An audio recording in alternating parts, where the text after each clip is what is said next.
ధరించడం వల్ల ఆడవాళ్ళే ధరించాలి, నా భర్త కోసం ధరించాను, భర్త కోసం ధరించడం కాదు, మగవాళ్ళు కూడా ధరిస్తున్నాం. ఏం కావాలి?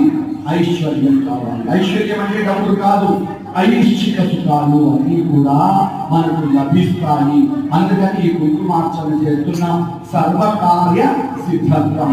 ఈ మన కోరికలు ఏవైతున్నాయో ఆ కోరికలను నెరవేరడానికి ఇలాంటి కార్యక్రమాలు చేస్తున్నాం.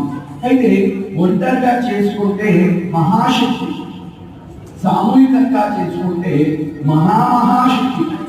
ఎందుకంటే పంతులు గారు వందనామాలు చెప్తే మనం వందనామాలు ఒక్కరికే చెప్తే ఒకేసారి అవుతుంది 200 నామాలు. ఇంతమందిని సామూహికంగా చేసుకున్నప్పుడు అది ఏమవుతుంది? 100 రెట్ల ఫలితం ఇస్తుంది. అంటే మనం సహస్రనామాలు చేయాలా? అవసరం లేకుండా అష్టోత్తరంతో సహస్రనామం అవుతుంది. అవుతుందా లేదా? కనుక